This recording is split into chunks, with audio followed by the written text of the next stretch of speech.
My friends at Easy Cater are workplace catering pros, helping you find food for everything from daily employee meals to staff meetings and special events. Visit easycater.com/leaderassistant to find out more. Well, I'm Gina Cotner. I'm the CEO of Athena Executive Services, and today's leadership quote is from Werner Erhard. Instead of looking for a great leader, we are in an era where each of us needs to find the great leader within ourselves. The Leader Assistant podcast exists to encourage and challenge assistants to become irreplaceable, game-changing leader assistants. Welcome to episode 21. Thanks for tuning in to the Leader Assistant podcast. Today I had the pleasure of speaking with Gina Cotner from Athena Executive Services, which is a firm that pairs virtual executive assistants around the United States with busy business owners, entrepreneurs, and executives. Her team of high-caliber executive assistants work part-time from home, taking many administrative tasks and projects off the plate of successful people, leaving them free to spend their time where they are needed the most. We had a great conversation talking about virtual assistants and finding clients and what it means to be a high-performing EA. So I hope you enjoyed the show. But before we get started, make sure you join our Facebook community at facebook.leaderassistant.com. And also, the show notes for this episode will be at leaderassistant.com/21. Hey everyone, thanks for tuning in to the Leader Assistant podcast. Today I'm with Gina Cotner from Athena Executive Services. Hi Gina, thanks for joining me. Hey Jeremy, thanks for having me. So I'm going to kind of start off with talking about the virtual assistant world. What would you tell an executive assistant who wants to become a virtual assistant? I mean, when we say, what would you tell an executive assistant, are you assuming that's an executive assistant that drives to the office every day? Yeah. The traditional, in-office, personal, executive, right. Administrative, yes. Yeah. I think there's a couple big things. One is really, do you want to work from home? Which sounds sort of silly because it's like, oh, who doesn't want to work from home? Except that is not a good environment for everybody. So I think people have to really look and tell the truth for themselves. Do I want to work from home? Does my home work for that? Do I like working alone? Can I drive myself independently, sitting there at my dining room table with my cat or whatever, So I think that's one big thing. It's working remotely is a style of work. And yes, it's very, very popular. And many, many people kind of dream about it. Like, oh, one day I'm not going to have to do this dang commute and I'm not going to have to work around a bunch of other people. Except for some personality types, the office is a great environment. So you got to look and see, is your environment that you'd be putting yourself in as a quote unquote VA, can you be highly productive in that environment?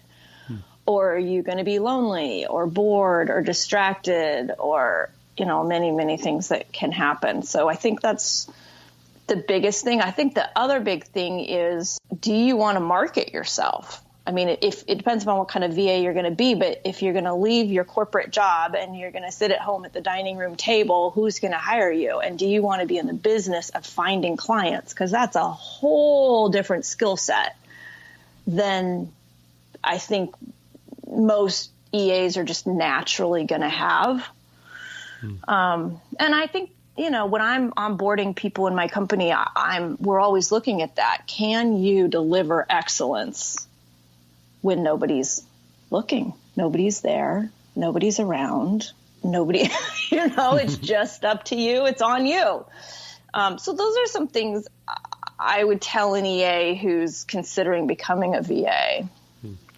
So how do you find clients for your virtual EAs, and how maybe would that translate for somebody that's just kind of on their own trying to find clients? Yeah, I think it does translate. How I started is what I would tell people how to start. I started with my own network with what I would say where I already had street cred, where I already had credibility. So former coworkers, former bosses, former managers, people, I volunteer a lot. So people I volunteer with who know me in that way, friends, family, I let the whole wide world know what I was doing. And for the most part, they're like, well, of course you're doing that. That makes perfect sense that you're doing that. And if you're a good EA and you're going to go out to be a VA, your community would say that. They'd go, oh, of course you'd want to do that. So there should be places where there's a lot of credibility. And then I built, with the help of my business coach, I have a great sales process that doesn't make me feel salesy. So I do a certain amount of outbound marketing every month, but truthfully, who I'm talking to now and who comes on board these days, I'd say in the last 12 to 18 months, everybody who's come on board as a client is a referral. But that's only because I spent the first 2 years just really getting the word out there to everybody. I didn't care whether it was my cousin or my uncle or my former boss or and some people feel uncomfortable doing that. But if you have a good process for how to do that, I think that makes a big difference. And by process for me means that I don't assume everybody I'm talking to needs a VA or an EA. But I assert you might bump into somebody who does, or you might know somebody who's overwhelmed and overworked. Hey, if you do and you want to help that person out, I could be the answer. Yeah. So I'm, kind of got the word out that way. That's great. So should virtual assistants specialize, or should they be more jack of all trades or Jane of all trades? Right. Jack and Jane. I think there's really a good argument for both. If I had to put my money down on something, I'd say jack of all trades. But that's because I come from that your trade is being an executive assistant. Mm-hmm.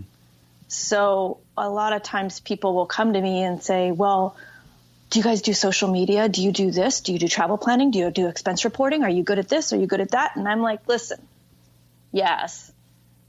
But what we're good at is being an executive assistant. So, and a great executive assistant may not have every single skill for the next project coming down the pike. They might even outsource it.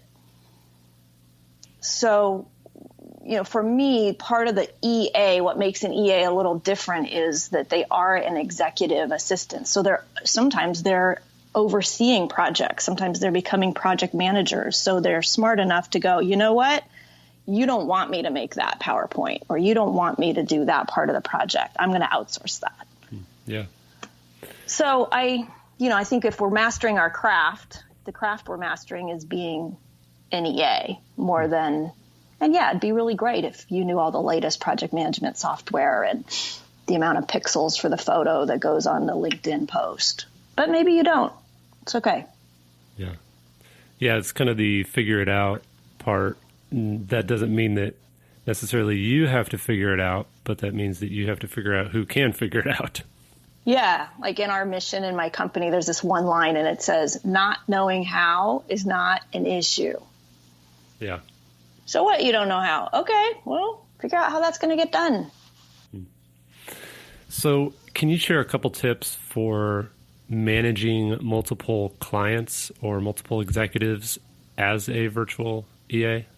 I'll just share from my view. This may not work obviously for everybody, but I think you got to work with the way your brain works.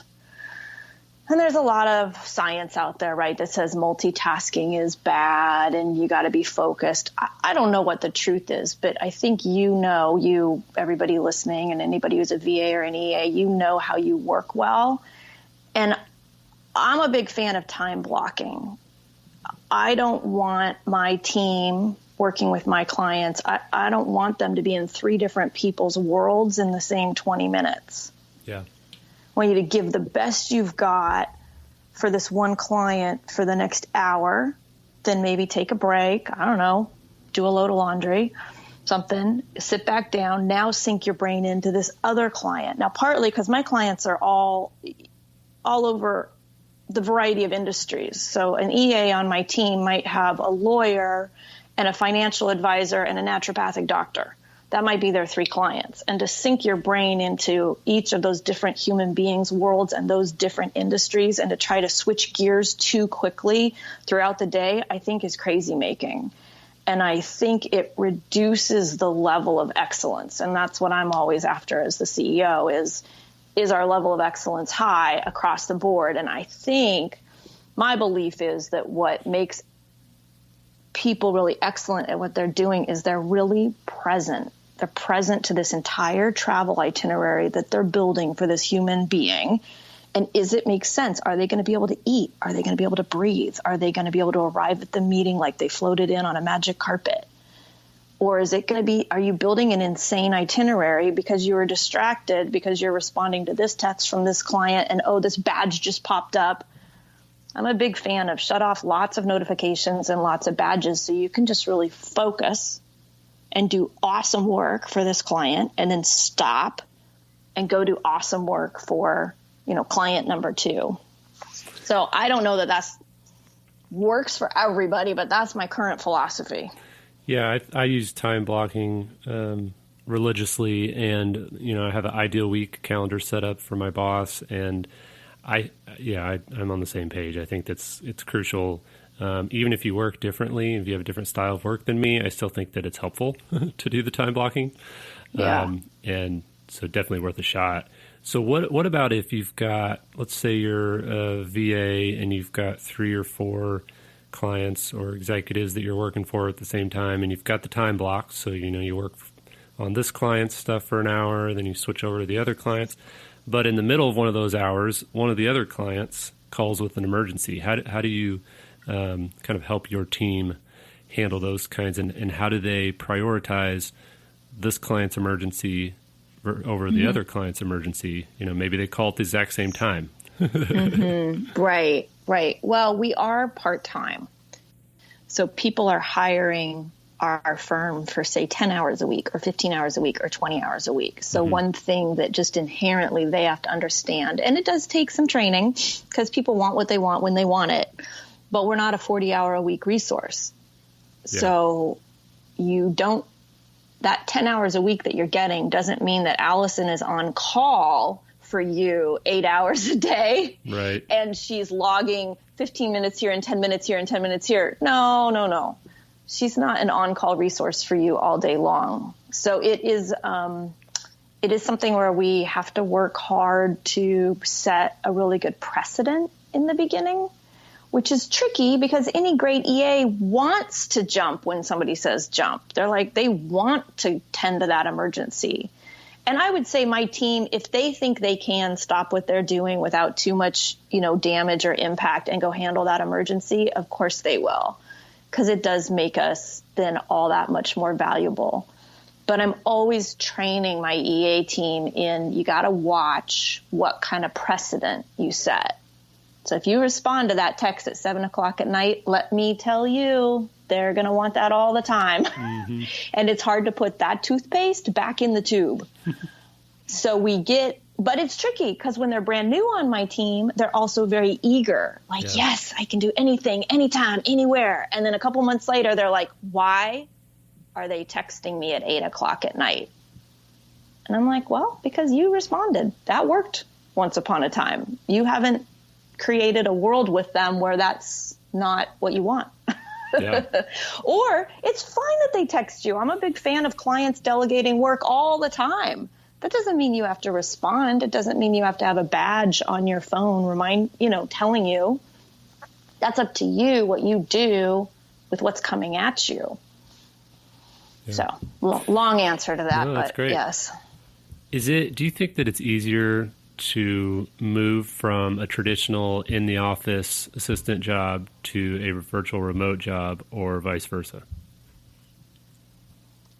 I'm so tainted because I only know the one direction really, is having been an EA in an office, or at least having been an office worker for a long time, having that dreamy thought, I want to work from home, and then becoming somebody who worked from home. I think once people get the lifestyle of working from home and they decide that works for them, they don't ever want to drive to an office. Yeah. And I would say that of my entire team. I think my entire team would chew off their right arm before they had to get in a car and sit in traffic and go to an office. Yeah. That makes sense. So that's a lifestyle. I mean, is it easier? I don't know which one's easier or harder. I love that people have had an in-office experience because in many ways you're trying to replicate that in a virtual world. So if you have never worked in an office where there was a water cooler or a kitchen where you got your coffee on Monday and you said, hi, how was your weekend? Oh, really? Ha, ha, ha. And you had the little chit chat. Then I don't know, maybe the younger generations get that some other way and they just translate it in the virtual world. And they know that it's a social graciousness on Monday on that video conference to say, hey, everybody, how was your weekend? Yeah. I think it's going to be interesting to see what happens with the kind of the next generation, because there's this whole VA craze has been pretty hot.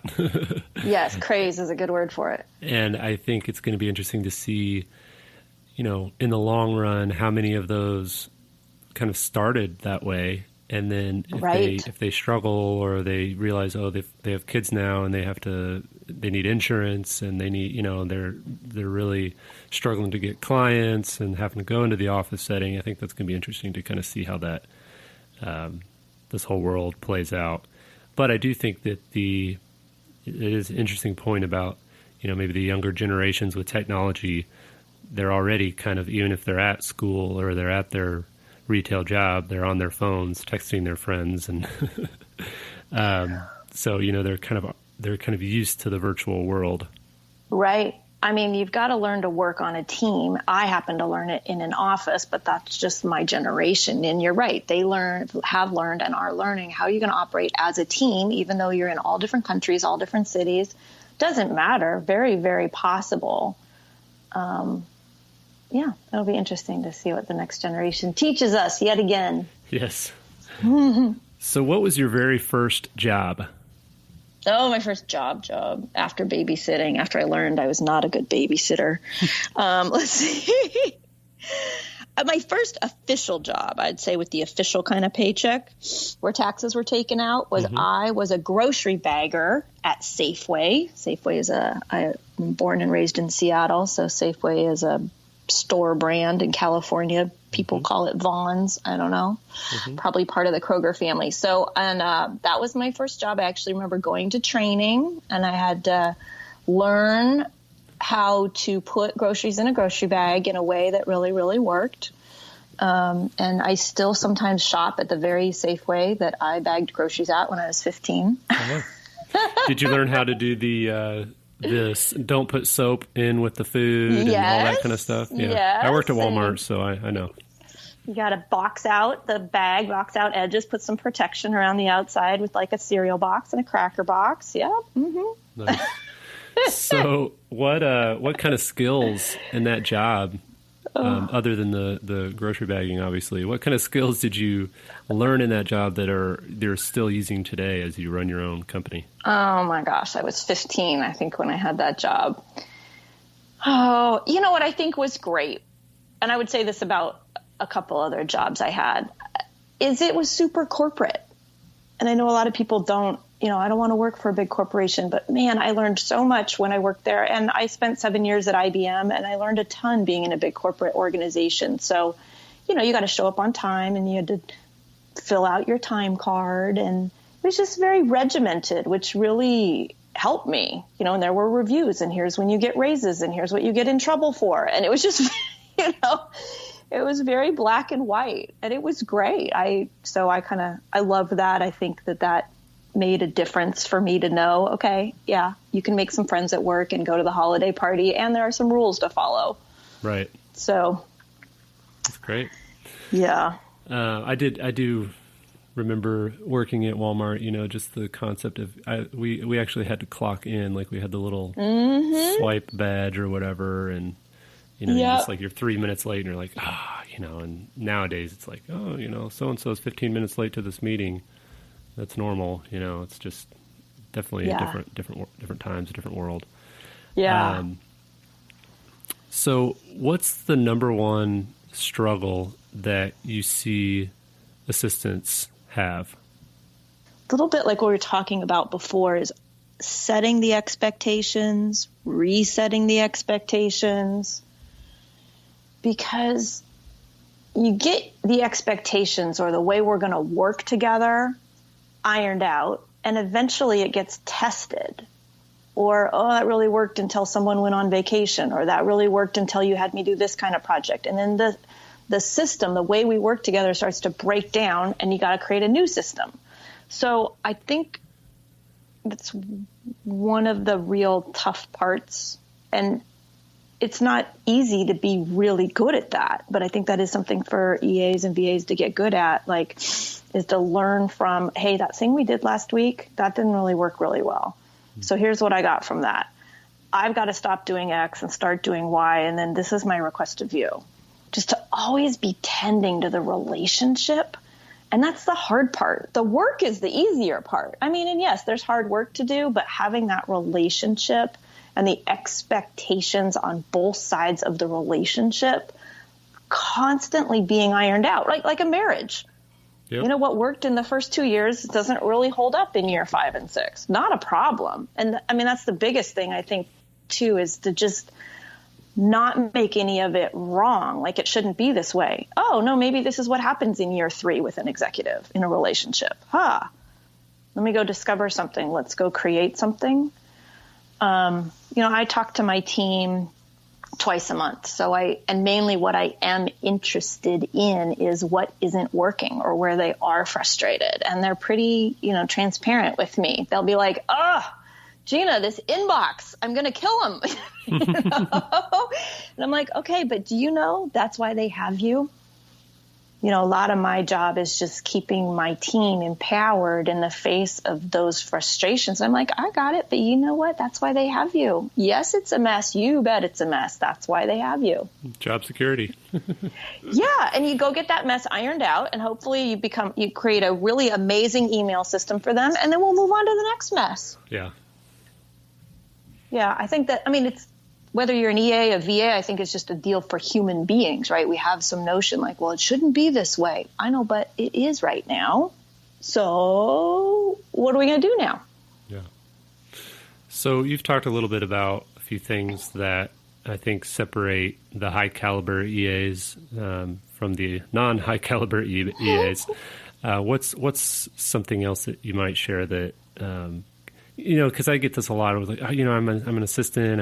I schedule the meetings. I get the coffee, whatever. And then it's like, I want to take it to the next level, but I don't know where to start. Or my executive asks me to kind of step my game up. Like, yeah. Where do I start? High performing EAs, and this may not, happen tomorrow. This is an overtime thing that I think there is to grow into, but you get, quote unquote, you really get the executive's world, and you consider yourself an equal to the executive. Now, are you the CEO? No, but you're the expert at what you're an expert at, and they're an expert at what they're an expert at. And these two experts come together and create magic. I don't mean to be weird, but it's like, that's where the magic happens. And all the like, oh my gosh, we're amazing, is when the EA is really being like, listen, I'm an expert in the world of calendars and inboxes and social media and expense reporting and workability. Okay. And you are a cosmetic surgeon, or whatever your job is, you're an expert in that.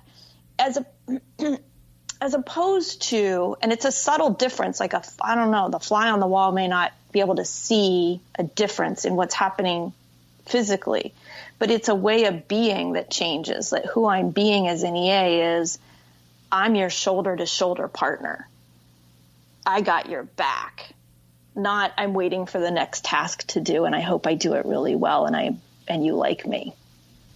So I think it's an elevation for the EA in who they are for themselves. And I think every EA comes from some place of being of service. They are a person who is born to be of service, wants to be of service. It's their complete self-expression to be of service. they enjoy that. They revel in that. So I think that's always running in the background. But like when my team is really like, they are every now and then they boss the boss, they boss the client really graciously, really kindly. Ultimately, we're not the umpire, but to have the confidence to say, hey, I notice you keep blowing off yoga. Why are you blowing off yoga? Yeah. Oh, I got this and this and this and this. Okay, well, we're going to design something else because listen, I'm going to be a stand about this. You're getting to yoga. We're not having you get run into the ground. I'm not sending you home to your wife every night exhausted. Here we go. Like, it's being willing to intrude because you're an expert in something. I often say my crew is like the bodyguard of the calendar, and who we're mostly bodyguarding it against is the executive themselves. Yeah. So we're a stand for that human being's life working, not just that the newsletter got out. And the newsletter needs to get out, and it needs to get out awesome and on time. So it's just a higher level of what you expect from yourself. I think one way to get yourself there, too, is to get interested in what are the goals of the executive. What are their quarterly goals? What are their annual goals? How is that going? What do they need? Do they keep saying they're going to produce X, Y, Z, but you don't see any occasions on the calendar that show where they're going to be doing that critical thinking or that strategic planning? Then you can be an asset and go, well, George, when are you going to do this work? I mean, you're slammed for the next 3 weeks. Mm-hmm. Oh, we should rearrange some things? Okay, good. I'll go to work on that. Like, you could be the voice for how are these goals going to get achieved? Even though you're not the expert, you're not the doer, but you are, listen, my boss is going to win. On my watch, my boss is going to win. And here's where he's not winning. And I'm going to see what I can do about that. I think ultimately when you're operating as a high-performing EA, what I notice the clients say, the executives say, kind of the common phrase over time is they say, wow, somebody's got my back. And yeah. I think that's when you're kind of there, you're shoulder-to-shoulder partner with somebody. I got their back. I'm going to stop letting their calendar get messed with.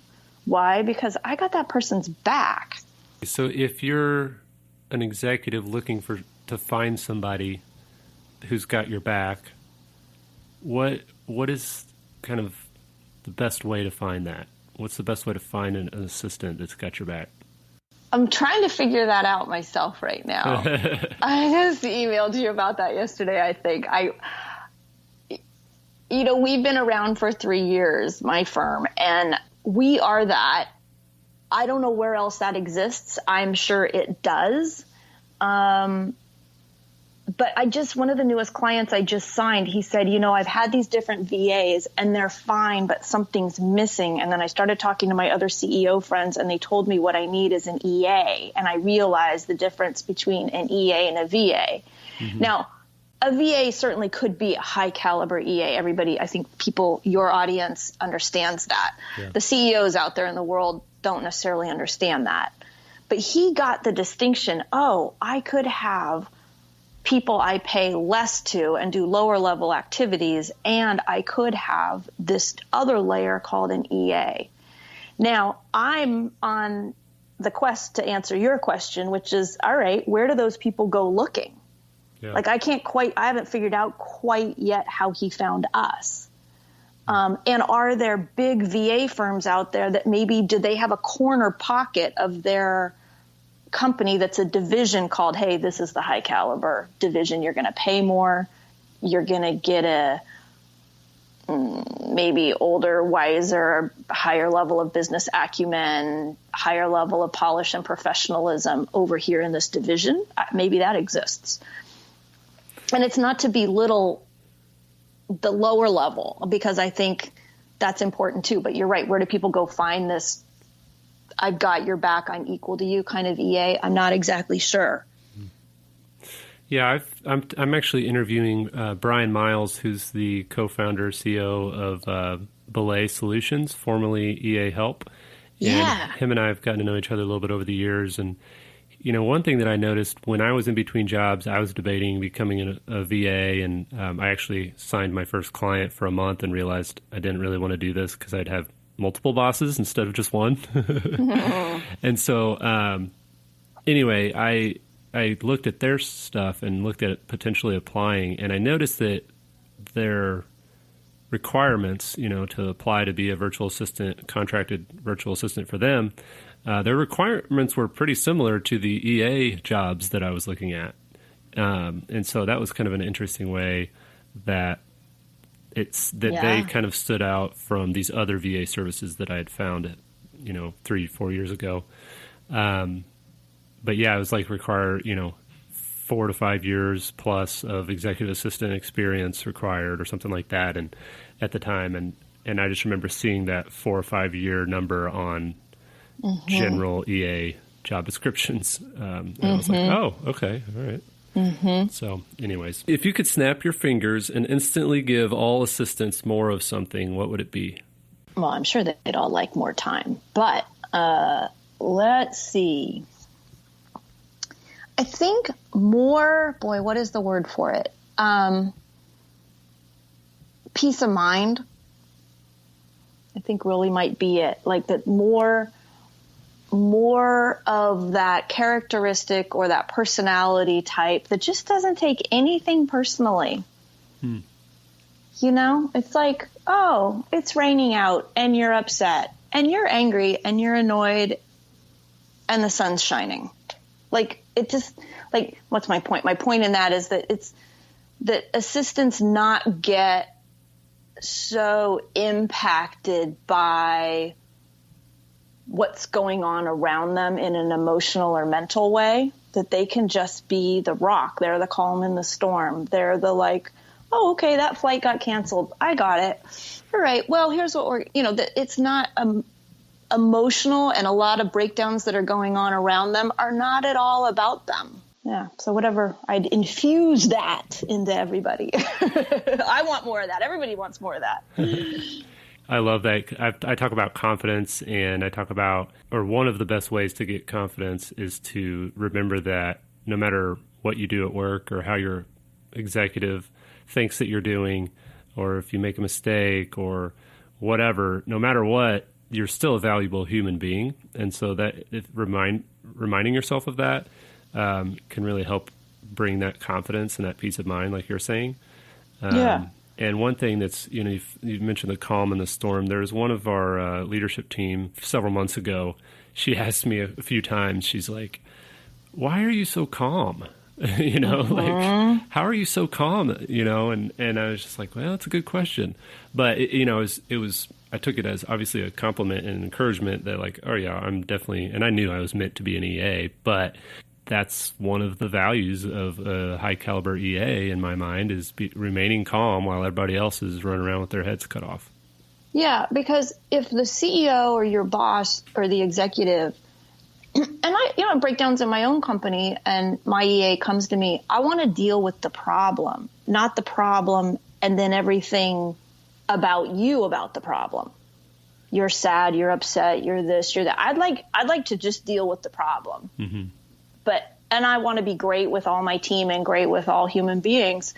But the less charge and the less emotion and the less of all that, it doesn't mean you're not a caring human being, but the less of all that drama you can bring to the party, the quicker we can get to resolving the problem, which is ultimately what we want. We want to get that breakdown resolved and move on. Let's go. Yeah.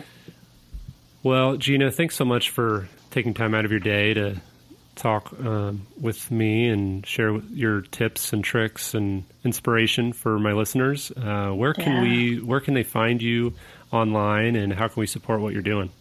Sure. Well, probably the best way is through our website, which is AthenaExecutiveServices.com. You can contact me. You can get a call with me scheduled out there. You can read about the team. You can see the testimonials. Great. Well, thanks again. And we'll be sure to share all those links on the show notes so people can easily find you and check out what you and your awesome team of EAs or do you call them virtual EAs, or do you just call them executive assistants, remote? Yes, I mostly either call them EAs or virtual EAs. Okay, Yep. Great. Yeah. Thanks so much for this opportunity. Yeah, thank you, and we'll talk soon. Okay, bye. Thanks so much for listening. I hope you enjoyed our conversation. Again, the show notes will be at leaderassistant.com/21. Also, be sure to subscribe to the podcast so that you get new episodes as soon as they are launched. You can subscribe by email at podcast.leaderassistant.com or on iTunes, Google Play, Spotify, Stitcher, wherever you listen to podcasts.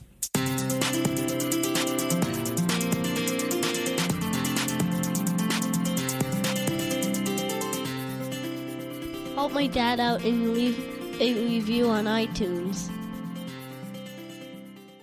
GoBulls.com